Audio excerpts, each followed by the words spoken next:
Hello everyone, welcome back to NS career academy. লক্ষ্য PSC food SI.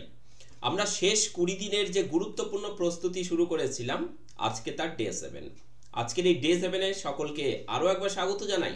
আজকে আমরা আলোচনা করব অঙ্ক থেকে বাছাই করা সেরা প্র্যাকটিস সেট নিয়ে, যে প্রশ্নগুলো তোমাদের পরীক্ষার জন্য খুবই গুরুত্বপূর্ণ। সো প্রত্যেকে ভিডিওটি শেষ পর্যন্ত সঙ্গে তো থাকবেই, তার সাথে প্রতিদিন তোমরা যে রকমভাবে প্রত্যেকটা প্রশ্নের অ্যান্সার নিজেরা কমেন্ট সেকশনে অ্যান্সার করো, সেই রকমভাবে আজকেও করো এবং আমার সাথে তোমরা নিজেদের প্র্যাকটিসটা খুব দারুণভাবে সেরে নাও পরীক্ষার আগে। তো চলো শুরু করব আজকের প্রথম প্রশ্ন দিয়ে। দেখে নেব কি রয়েছে আজকের প্রথম প্রশ্ন। একটি ট্রেন এ থেকে বি এর দিকে 75 কিমি প্রতি ঘন্টা গতিতে যাত্রা শুরু করে, আর একটি ট্রেন বি থেকে 60 কিমি প্রতি ঘন্টা গতিবেগে এর দিকে যাত্রা শুরু করে। উভয়েই 12 মিনিট পরে মিলিত হয়, অর্থাৎ যাত্রা শুরুর 12 মিনিট পরে তারা মিলিত হয়। এ এবং বি এর মধ্যে দূরত্বটা আমাদের বের করতে বলা হয়েছে। ঠিক আছে, তো এ এবং বি এর মধ্যে যে ডিস্টেন্স, সেই ডিস্টেন্সটা আমাদের বের করতে হবে। এবং কিভাবে বের করব? খুব সহজভাবে। দেখো, আমি এখানে যে ছোট্ট একটা ছবি ড্র করছি, এই ছবি ড্র করাটা তোমাদের কনসেপ্ট ক্লিয়ার করার জন্য খুব হেল্প করবে। প্রথমে দেখো, এইভাবে তুমি ধরে নাও যে এখানে এ এবং এখান থেকে বি, ঠিক আছে, যাত্রা শুরু করছে। তাহলে এই দিক থেকে ট্রেন যাচ্ছে আর এই দিক থেকে অপর একটা ট্রেন আসছে। এর গতিবেগ 75 কিমি পার আওয়ার, যখন এর গতিবেগ 60 কিমি পার আওয়ার, এবং একই সাথে যাত্রা শুরু করছে ধরে নাও। যেহেতু কিছু এখানে বলা নেই, এটাই ধরবে। এবারে কথা হচ্ছে, তারা একই দিকে যখন যাচ্ছে তাদের রিলেটিভ স্পিড কি হবে? রিলেটিভ স্পিড হয়ে যাবে যোগফল, তাই না? 75 এবং 60 আমি ভেঙে ভেঙে দেখাচ্ছি। কত হচ্ছে? 135 কিলোমিটার পার আওয়ার। আর আমাদের ডিস্টেন্স কতটা হচ্ছে? এই মাঝের ডিস্টেন্স মানে আমরা কি জানি? Speed into time. So speed হচ্ছে 135 কিমি পার আওয়ার ইন্টু টাইম কত? 12 মিনিট। একটা জিনিস খেয়াল রাখো, এটা হচ্ছে কিমি পার আওয়ার আর এখানে হচ্ছে মিনিট। মিনিটকে তাহলে আওয়ার করার জন্য 60 দ্বারা আমরা ডিভাইড করে দিচ্ছি। এবার হলো স্পিড ইন্টু টাইম, এটা কিমি পার আওয়ার আর এটা হচ্ছে আওয়ার হয়ে গেল। এবার আমরা 12 দিয়ে এটাকে কেটে দিচ্ছি, 5 12 60, 5 দিয়ে এটাকে কেটে দাও, 5 দুগুণ 10, 5 7 35, that is 27 kilometre. Okay, 27 kilometre হচ্ছে এই ডিস্টেন্স। দেখো কতটা সহজ। এবং এই ছোট্ট ছবি থেকে আমরা আন্দাজ করতে পারছি আমরা আমাদের লক্ষ্যটা কি, আমরা কোন জায়গায় পৌঁছতে চাইছি। অর্থাৎ প্রত্যেকটা প্রশ্ন আমরা তখনই বেটার ওয়েতে সলভ করতে পারবো যদি আমরা আমাদের লক্ষ্যটা খুঁজে পাই, যে আমরা কোথায় পৌঁছতে চাই, তাই না? তো সেই জিনিসটা আমরা যদি বুঝতে পারি, তাহলে তো আমরা নিজেদের মতো করে সলভ করতে পারবো, তাই না? তো সেই জন্য প্রত্যেকটা প্রশ্ন আমরা প্রশ্নটা ভালো করে পড়বো এবং তারপরে সেখান থেকে বোঝার চেষ্টা করব যে আমাদের লক্ষ্যটা কোথায়, গন্তব্যস্থলটা কোথায়। ওকে, তো এরকমই দ্বিতীয় প্রশ্ন আমাদের সামনে রয়েছে এবং 2 নম্বর যে প্রশ্নটা রয়েছে, খুবই সুন্দর প্রশ্ন রয়েছে।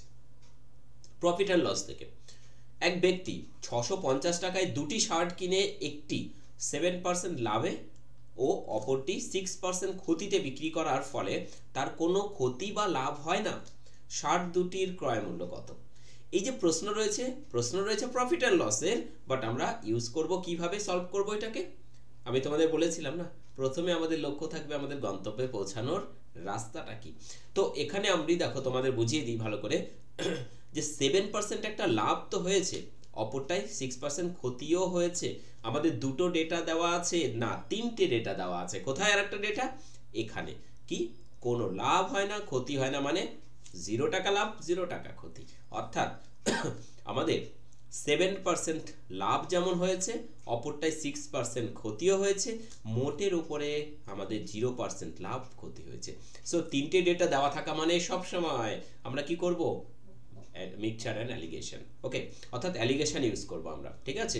সো অ্যালিগেশন আমরা করছি 7 থেকে 0 মাইনাস করলে 7, 0 মাইনাস মাইনাস 6 মানে কি? 0 মাইনাস মাইনাস 6 মানে কি? এইটা মানে 0 প্লাস 6, দ্যাট ইজ 6%, 6। তাহলে টোটাল গিয়ে দাঁড়াচ্ছে আমাদের এখানে 7 আর 6 13 ইউনিট। ওকে, তাহলে 13 ইউনিটের মধ্যে আমাদের বের করতে হবে প্রথমে, দেখো দুটোরই ক্রয় মূল্য। তাহলে প্রথমটা বের করি, এটা 6, ইন্টু কত, টোটাল হচ্ছে 650, তাহলে 13 দিয়ে দেখো 5 13 65, তাহলে 5 6 30, 300। আর পরেরটা কত হচ্ছে দেখো 7/30, 13, 13 দিয়ে এখানেও 50, 5 7 35, 350।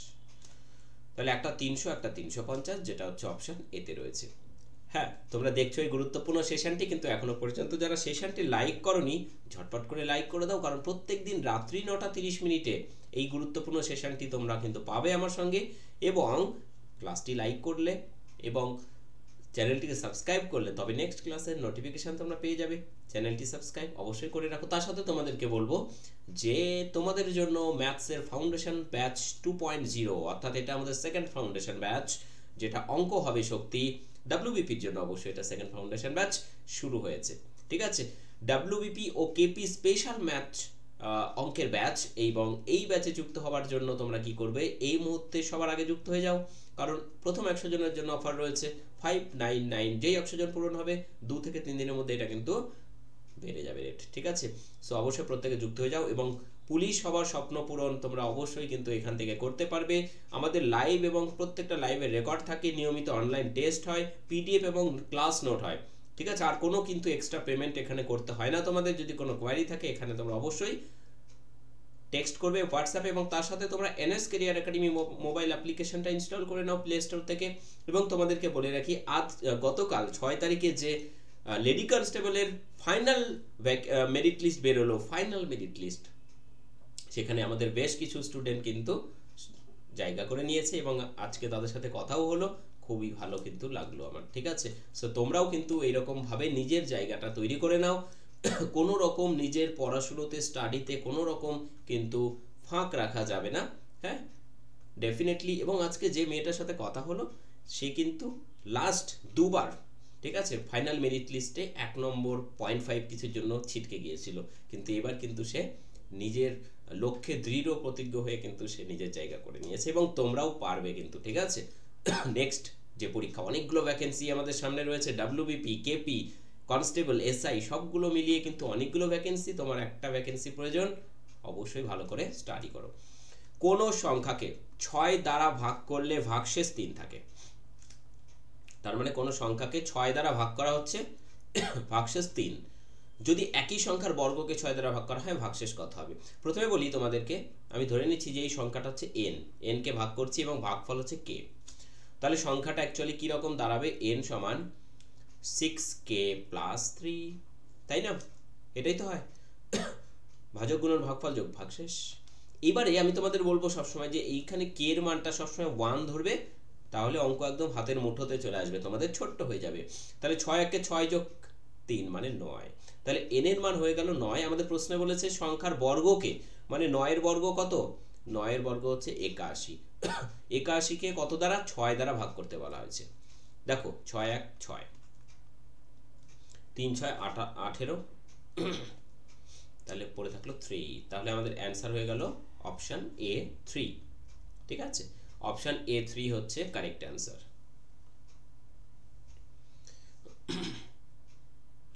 নেক্সট 4 নম্বর প্রশ্ন, একটি দোলক ও, এখানে ও নয়, এটা একটু টাইপিং মিস্টেক আছে, এটাকে 3 করে দাও। 3 সেকেন্ডে 5 বার এবং অপর একটি দোলক 4 সেকেন্ডে 7 বার বাজে। যদি দোলক, উভয় দোলক একসাথে বাজা শুরু করে, তাহলে 1 মিনিটে কতবার একসাথে একসাথে শব্দ হতে শোনা যাবে? তার মানে গল্পটা কি, এখানে এক একটা দোলক কত সেকেন্ড পর পর বাজে সেটা বলা নেই, বলা রয়েছে কি 3 সেকেন্ডে 5 বার বাজে। প্রথম দোলক দেখো, ভালো করে দেখো, 5 বার বাজবে কত? 3 সেকেন্ডে। তার মানে কি একবার বাজবে 3/5 সেকেন্ডে, বেরিয়ে গেল। তাহলে একবার বাজার সময় এত সেকেন্ড, যেটা আমাদের বলা থাকে সব সময়। আর দ্বিতীয় দোলকটা দেখো 7 বার বাজে 4 সেকেন্ডে, তার মানে একবার বাজবে কত? 4/7 সেকেন্ডে। তাহলে এটা হচ্ছে টাইম আর এটা হচ্ছে টাইম। তো টাইম দুটো দেওয়া থাকলে আমরা কি করব এই ক্ষেত্রে? সব সময় এলসিএম বের করি, তাই না? তাহলে এলসিএম কার বেরোবে? 4/7, আগে যখন এটা লিখেছি কোনো অসুবিধা নেই, আর একটা হচ্ছে 3/5। এই দুটোর লসাগু। লসাগু ভগ্নাংশে বের করার সময় উপরের লবগুলোর লসাগু করতে হয়, তাহলে 3 আর 4 লসাগু মানে 12, আর নিচে 5 আর 7 গসাগু 1, তাহলে 12 সেকেন্ড। তাহলে 12 সেকেন্ড পর পর তারা একসাথে বাজবে। টোটাল 1 মিনিটে বের করতে হবে কতবার বাজবে। 1 মিনিট মানে 60 সেকেন্ড, দ্যাট ইজ 12 বার। 12 দিয়ে ভাগ করলে কত হচ্ছে 5, প্লাস 1 করতে হয় সবসময়, তাহলে আমাদের টোটাল বাজবে হচ্ছে 6 বার। 5ও অ্যান্সারে রয়েছে, ভুল করে ফেলবে যদি 5 অ্যান্সার দিয়ে ফেলো। ঠিক আছে, ক্লিয়ার হলো প্রত্যেকের? ওকে ফাইন, চলো next question, question number 5। Question number 5 যেটা রয়েছে, দেখো কোশ্চেন নম্বর 5 কি রয়েছে। প্রথমে দেখো বলেছে এখানে যেটা, একজন ব্যক্তি 80 কিমি দূরত্ব 7 ঘন্টায় আংশিকভাবে 8 কিমি প্রতি ঘন্টা বেগে পায়ে হেঁটে এবং আংশিকভাবে সাইকেলে 16 কিমি প্রতি ঘন্টা গতিবেগে অতিক্রম করেন। এখন পায়ে হেঁটে কতটা দূরত্ব অতিক্রম করেছে সেটা বের করতে হবে। টোটাল ডিস্টেন্স হচ্ছে 80 কিমি, 7 ঘন্টায় আংশিকভাবে, টোটাল 7 ঘন্টায় যাচ্ছে 80 কিলোমিটার ডিস্টেন্স।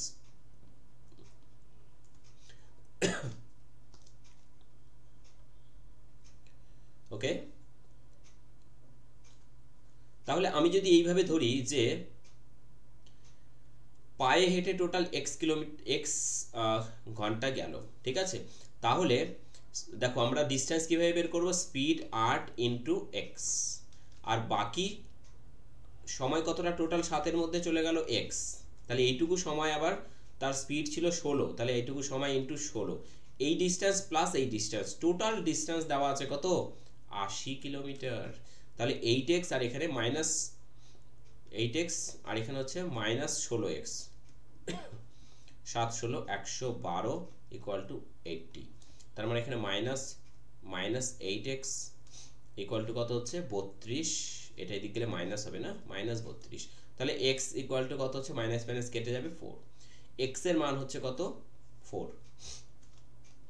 এখন পায়ে হেঁটে যাওয়া দূরত্ব নির্ণয় করতে বলেছে, তাহলে পায়ে হেঁটে গিয়েছিল কতটা, এইটুকু, তাই তো, তাহলে 8x, তাহলে 8x ইকুয়াল টু কত হচ্ছে 32, x এর মান 4, 8 into 4 that is 32 kilometre. So option C হচ্ছে কারেক্ট অ্যান্সার।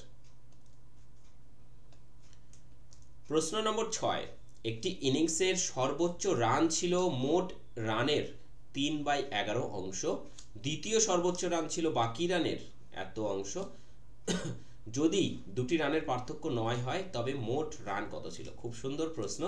আমরা XYZ ধরতে যাব না, আমরা কি করব, দেখো 3/11 রয়েছে দুটো ফ্র্যাকশনই, সো নিচে যেটা থাকে সেটা ইনিশিয়ালিটা ধরবে, অর্থাৎ একটি ইনিংসের সর্বোচ্চ রান ছিল মোট রানের, তাহলে এইটা হচ্ছে মোট রান, মোট রান হচ্ছে 11, ঠিক আছে। এবার মোট রান যদি 11 হয় তাহলে কি বলেছে, একটি ইনিংসের সর্বোচ্চ রান, তাহলে সর্বোচ্চ রান কত হচ্ছে, সর্বোচ্চ রান কত হচ্ছে 11 এর 3/11, এই কারণে আমি ধরেছিলাম 11 যাতে কেটে গিয়ে 3 পড়ে থাকে। আর সেকেন্ড দ্বিতীয় সর্বোচ্চ, ঠিক আছে, মানে সেকেন্ড ম্যাক্সিমাম যেটা রান আর কি, সেকেন্ড ম্যাক্স, হ্যাঁ আমি এভাবে লিখে রাখলাম, সেকেন্ড ম্যাক্সিমাম হচ্ছে বাকি রানের, টোটাল 11 ধরেছিলাম তার মধ্যে 3 হয়ে গেল বাকি, তাহলে 11 মাইনাস 3 মানে হচ্ছে কত 8 রান, এটা হচ্ছে বাকি, তাহলে এই বাকি 8 রানের 3/11, তাহলে কত হচ্ছে 3 8 24/11, এই দুটো ডিফারেন্স কত হচ্ছে 3 মাইনাস 24/11, তাহলে এই দুটো ডিফারেন্স করলে 3 11 33 মাইনাস 24, 33 মাইনাস 24 মানে হচ্ছে 9/11, তাহলে এই 9/11 মানে দেওয়া রয়েছে কত পার্থক্য 9, তাহলে 1 মানে কত হবে, দেখো 9 9 কেটে যাচ্ছে, তাহলে 1 মানে হচ্ছে 11, 1 মানে যদি 11 হয়, মোট রান আমাদের ধরেছিলাম 11 ইউনিট, তাই তো, তাহলে 1 মানে যদি 11 হয় তাহলে মোট রান 11 মানে কত হচ্ছে 1 মানে 11, তাহলে ইন্টু 11 করে দাও, 11 হয়ে যাচ্ছে এখানে, ইন্টু 11 মানে হচ্ছে 121, তাহলে 11 ইউনিট বেরিয়ে যাচ্ছে এখানে, 11 ইউনিট হচ্ছে 121, অর্থাৎ মোট রান হচ্ছে 121 রান। আমরা চলে যাব পরবর্তী প্রশ্ন, 7 নম্বর প্রশ্ন। একটি শ্রেণীতে 50 জন ছাত্র রয়েছে, তাদের গড় ওজন 45 কেজি, 50 জনের গড় ওজন 45 কেজি, একজন ছাত্র শ্রেণী ছেড়ে দেওয়ায় গড় ওজন 100 গ্রাম করে কমে গিয়েছে। টোটাল 50 জন, তাহলে 50 জনের 100 গ্রাম করে যদি ওজন কমে যায়, মোট ওজন কত গ্রাম কমে গেল? আচ্ছা, এইখানে 50 জন নয়, যেহেতু বেরিয়ে গেছে একজন, তাহলে পড়ে থাকলো আর কতজন? 49। তাহলে 49 জনের টোটাল কত কমে গেল? দেখো 49 মানে 4900 গ্রাম, 4900 গ্রাম মানে 4.9 এত কেজি, তাই না? তাহলে এত কেজি করে কমে গেল, মোটে এত কেজি কমে গেল কেন? কারণ নতুন একজন যে বেরিয়ে গেছে তার ওজন ছিল 45, ঠিক আছে? সরি, প্রথমে যখন ছিল তখন গড় ওজন ছিল 45, একজন বেরিয়ে যাওয়ার ফলে যখন গড় এতটা কমে গেল, তার মানে তার ওজন কিন্তু 45 এর থেকে এত বেশি ছিল, তাহলে তার ওজন ছিল 4.9, যোগ করো, তাহলে 49.9। দেখো তার 45-এর থেকে 4.9 বেশি ছিল বলেই সে যখন বেরিয়েছে তখন মোটের উপরে 4.9 কমে গিয়েছে। সো অ্যান্সার হচ্ছে অপশন এ 49.9, যে বেরিয়ে গেছে তার ওজন ছিল 49.9।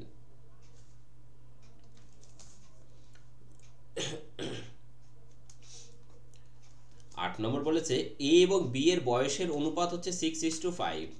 এ এবং বি এর বয়সের অনুপাত 6:5, তাদের বয়সের সমষ্টি 44। 8 বছর পর তাদের বয়সের অনুপাত কত হবে? বয়স থেকে যে অঙ্কই থাকুক, একদমই সহজ অঙ্ক থাকে বয়স থেকে। দেখো টোটাল বয়স কত? 6 আর 5 11 ইউনিট, আর আমরা দেখতে পাচ্ছি যে এখানে টোটাল দেওয়া রয়েছে কত? 44। তাহলে 1 মানে কত হচ্ছে? 1 মানে হচ্ছে 4 11 44, ঠিক আছে? এবারে এক একজনের বয়স বের করে নিই। তাহলে 6, প্রথম জনের 6 মানে কত হচ্ছে? 4 6 24, দ্বিতীয় জনের কত হচ্ছে? 4 5 20, ঠিক আছে? তাহলে এটা যদি তাদের বয়সের বর্তমান অনুপাত হয়, তাহলে 8 বছর পরে মানে প্লাস 8 করে দাও দুটোর সাথে, এখানে হচ্ছে 32 আর এখানে হচ্ছে 28, 7 4 দিয়ে কাটো, 4 দিয়ে 4 7 28, সরি 4টা 32, 4 7 28, 8:7, ঠিক আছে? 8:7 হচ্ছে কারেক্ট অ্যান্সার, এবং যেটা রয়েছে কোথায়? অপশন বি তে রয়েছে। আমরা চলে যাচ্ছি 9 নম্বর প্রশ্নে, এবং সেশনটি যদি ভালো লাগে প্রত্যেক দিনের মতো অবশ্যই প্রত্যেকে লাইক করে দাও, এবং ঝটপট করে সেশনটি যদি ভালো লাগে অবশ্যই চ্যানেলটিকে সাবস্ক্রাইব করে নাও, কারণ চ্যানেল সাবস্ক্রাইব না করলে ইউটিউবের যে নতুন অ্যালগরিদম সেই অনুযায়ী তোমরা কিন্তু নেক্সট ক্লাসের লিঙ্ক তোমরা পাবে না, ঠিক আছে? অর্থাৎ নোটিফিকেশন পাবে না, তো ক্লাস মিস যাবে। যেহেতু তোমাদের আর কয়েকটা দিন রয়েছে পরীক্ষা হাতে, সো এই সময়ের মধ্যে কিন্তু পুরো দমে প্র্যাকটিস করো, এবং অবশ্যই রাত্রি 9:30 এই ক্লাসগুলো তোমরা দেখো। কোশ্চেন কিন্তু একদম এইরকমই পরীক্ষায় পাবে। একটি দ্রব্যের ধার্য মূল্য 900 টাকা, কিন্তু খুচরো বিক্রেতা তার উপর 40% ছাড় পান, অথচ যদি সে 900 টাকাতেই বিক্রি করে তাহলে শতকরা লাভ কত? তার মানে গল্পটা কি? 900 টাকা ধার্য মূল্য ছিল, আর একজন বিক্রেতা এই ধার্য মূল্যের উপরে 40% ডিসকাউন্ট পেয়েছে, তাহলে এদের দাম কত দাঁড়াচ্ছে? 100-তে 40 ডিসকাউন্ট মানে দাম দাঁড়াচ্ছে 60 টাকা, তাহলে কত হচ্ছে দেখো 9, তাহলে 6 9 54, 540 টাকা। তাহলে 540 টাকা অ্যাকচুয়ালি দাম দিয়ে কিনছে, 540 টাকা সে ইনভেস্ট করলো, কিন্তু লাভ হলো কত?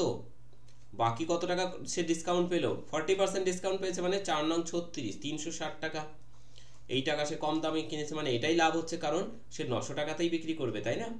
তাহলে লাভ হচ্ছে 360, 100-তে কত? দেখো 18 2 36, 3 18 54, আর কাটছে না, তাহলে উপরে হচ্ছে আমাদের 200, নিচে হচ্ছে 3, তাহলে 66.2/3 এত শতাংশ লাভ।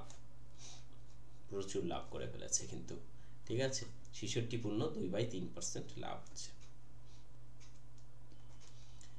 একটি গাড়ি 48 কিমি প্রতি ঘন্টা গতিতে 10 ঘন্টায় একটি নির্দিষ্ট দূরত্ব অতিক্রম করে। এখন 8 ঘন্টায় একই দূরত্ব অতিক্রম করতে গাড়ির গতি কত বাড়াতে হবে? অ্যাকচুয়ালি ডিস্টেন্স কতটা? স্পিড ইনটু টাইম, এটাই ডিস্টেন্স, আমি আর গুণ করছি না, এটাকে এরকমই রাখছি। এই ডিস্টেন্স এবার যাবে 8 ঘন্টায়, তাহলে কতটা স্পিড দিতে হবে? এই হলো ডিস্টেন্স ডিভাইডেড বাই টাইম, তাহলে 8 দিয়ে 6 8 48, তাহলে হচ্ছে 60 কিলোমিটার পার আবার এটা হচ্ছে নতুন গতিবেগ। আগে ছিল গতিবেগ কত 48, তাহলে কতটা বাড়াতে হচ্ছে 12 কিমি প্রতি ঘন্টা। ঠিক আছে, 12 কিমি প্রতি ঘন্টা গতিবেগ কিন্তু ইনক্রিজ করতে হচ্ছে। এটাই হয়ে যাচ্ছে আমাদের অ্যান্সার। প্রত্যেকটা প্রশ্ন পরীক্ষার জন্য গুরুত্বপূর্ণ এবং তার সাথে যে পদ্ধতিতে করানো হচ্ছে সেটা অত্যন্ত সহজ পদ্ধতি এবং কোনো রকম এক্স ধরা, ওয়াই ধরা, জেড ধরা এই সমস্ত কিছু থেকে কিন্তু তোমাদের বিরত রাখা হচ্ছে, যাতে তোমরা এক্স ওয়াই জেড ধরে বা কোনো ফর্মুলা ইউজ না করে সরাসরি পরীক্ষায় সহজভাবে অঙ্কগুলো করতে পারো। আমরা ফর্মুলা ইউজ করলে পরীক্ষা পর্যন্ত পৌঁছাই না। অসীম বাবু 5,000 টাকা ব্যাংকে 8 বছরের জন্য রাখলেন। কিভাবে রেখেছে দেখো, প্রথম 3 বছর 4% হারে, পরবর্তী 5 বছর 5% হারে, 2 বছর 5% হারে ও শেষ 3 বছর 6% হারে। মোট সুদ কত? দেখো আমি তোমাদের এটা মুখে মুখে করা শিখিয়ে দিতে পারি। টোটাল যদি 5,000 টাকা হয়, এখানে দেখো 4% হারে, এক বছরে 100 টাকায় 4 টাকা করে। ঠিক আছে, তাহলে 3 বছরে 3 4 12% হচ্ছে। 50,000-এর 12%, দুটো 0% দিয়ে কাটবে, তাহলে পড়ে থাকবে 50 × 12 মানে 600 টাকা। বুঝতে পারলে না তো? এই দেখো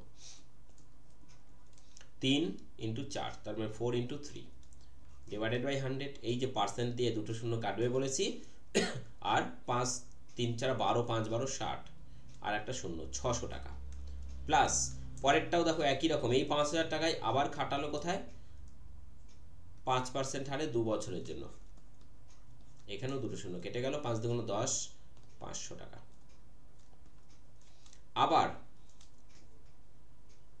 3 বছর 6%, তাহলে সেই 5,000 টাকায় 6% 3 বছর বাই 100, তাহলে 3 6 18 5 18 90 900 টাকা।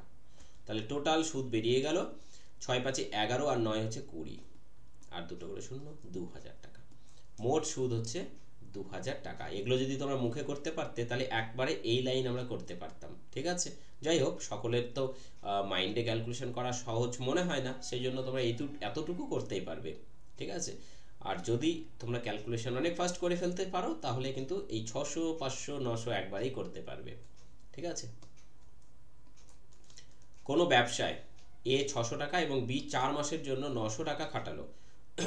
যদি লভ্যাংশের 5-এর 11 অংশ এ তার প্রাপ্য হয়, এর প্রাপ্য হয়, তাহলে এ কত সময়ের জন্য খাটানো হয়েছিল এর টাকা। দেখো এ যদি 5/11 অংশ পায়, এর মানে হচ্ছে টোটাল লাভ যদি 11 টাকা হয়, এ পাবে 5 টাকা আর বাকি 6 টাকা পাবে বি।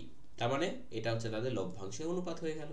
ঠিক আছে, এবার এ ইস টু বি কত হচ্ছে 600, মানে দুটো শূন্য বাদ দাও, এখান থেকে দুটো শূন্য বাদ দাও। এ হচ্ছে 6 টাকা এক্স সময়ের জন্য আর বি 9 টাকা কত 4 মাসের জন্য খাটিয়েছে। তাহলে এখান থেকে কত পাচ্ছি 6 দিয়ে, দেখো এখানে এক্স ইস টু 4 9 36 আর এখানে 6 6 6 36, এক্স ইস টু 6। তার মানে x/6 সমান কত লভ্যাংশের অনুপাত 5/6। এটা কেটে গেলে x = 5। তার মানে এর টাকা 5 মাস কেটেছে। খুব সুন্দর প্রশ্ন কিনা বলো? এর টাকা কতদিন কেটেছে? 5 মাস। 13 নম্বর প্রশ্ন, 4 জন পুরুষ ও 6 জন মহিলা একটি কাজ 8 দিনে করতে পারে।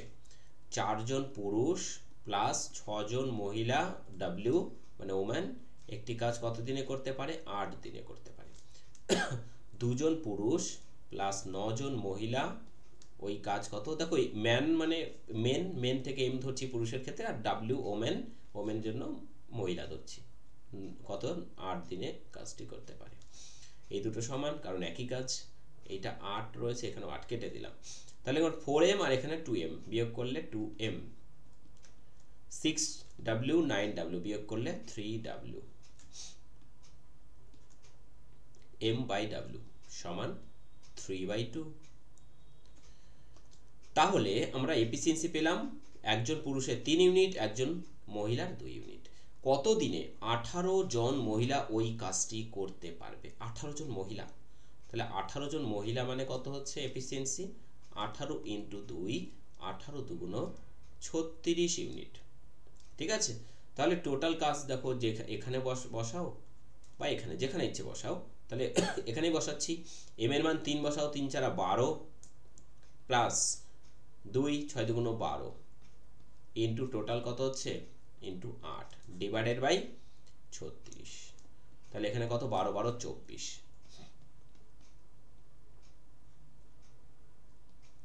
দেখো 12 দিয়ে 3 12 36, 12 2 24, তাহলে 8 2 16 বাই 3, 16 বাই 3 মানে কত 3 5 15 আর 1 16, তাই না? কত হচ্ছে 3 5 15 পূর্ণ 1 বাই 3, তাহলে 16 বাই 3 মানে 5 পূর্ণ 1 বাই 3। আমরা চলে যাচ্ছি নেক্সট কোশ্চেন, 14 নম্বর প্রশ্ন। দুটি নল দিয়ে একটি খালি চৌবাচ্চা যথাক্রমে 25 ও 30 মিনিটে জলপূর্ণ হয়, 25 ও 30 মিনিটে জলপূর্ণ হয়।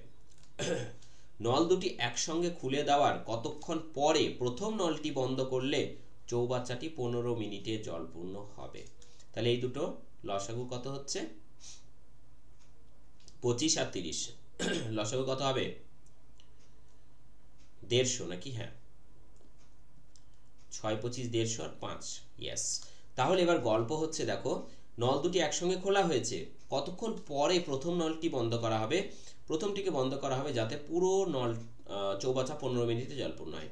তাহলে পুরোটা যদি 15 মিনিটে জলপূর্ণ হয় তাহলে পুরো 15 মিনিট ধরে কিন্তু বি নলটা খোলা ছিল, তাহলে বি নল কতটা জল ভরলো বাকিটা এ ভরবে, মানে আমি এটাকে এ ধরছি এটাকে বি ধরছি। হ্যাঁ, তাহলে 5 15 75 ইউনিট জল শুধুমাত্র দ্বিতীয় নল বিটা ভরলো, তাহলে বাকি থাকলো আরো 75 ইউনিট। এই 75 ইউনিট কে ভরবে? প্রথম নল। তাহলে 75 ভাগ কত 6, দেখো 3 2 6 3 25, তাহলে 12.5, 25 বাই 2 মানে হচ্ছে 12.5। একটি বর্গক্ষেত্রের ক্ষেত্রফল একটি আয়তক্ষেত্রের ক্ষেত্রফলের দ্বিগুণ। আয়তক্ষেত্রের দৈর্ঘ্য বর্গক্ষেত্রের প্রতিটি বাহুর দৈর্ঘ্য অপেক্ষা 5 বেশি। এটা হচ্ছে বর্গক্ষেত্র, এর প্রত্যেকটা বাহু যদি a হয় তাহলে এর দৈর্ঘ্য হচ্ছে a + 5 আর প্রস্থ 12 সেমি কম, তার মানে a - 12। তাহলে এখান থেকে দেখো ক্ষেত্রফল কত হচ্ছে a - 12 দৈর্ঘ্য গুণন প্রস্থ কত a + 5, এটা দৈর্ঘ্য এটা প্রস্থ, যাই হোক গুণফল তো একই হচ্ছে। বর্গক্ষেত্রের ক্ষেত্রফল আয়তক্ষেত্রের ক্ষেত্রফলের দ্বিগুণ, তাহলে এর সাথে দ্বিগুণ করলে বর্গক্ষেত্রের ক্ষেত্রফলের সমান হবে, মানে a স্কয়ার।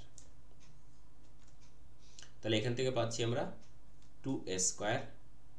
দেখো এখানে -12a আর +5a মানে 7 5 12, তাহলে -7, তাহলে 7 2 14, 14a, 5 7 35, সরি 5 12 60, 60 2 120 a স্কয়ার। তার মানে a স্কয়ার -14a - 120 = 0। তার মানে কি হচ্ছে a - 6 6 20 120 আর 20 - 6 মানে 14, তাহলে a - 20 আর a + 6, এই দুটো গুণ করলেই দেখো এটা আসছে।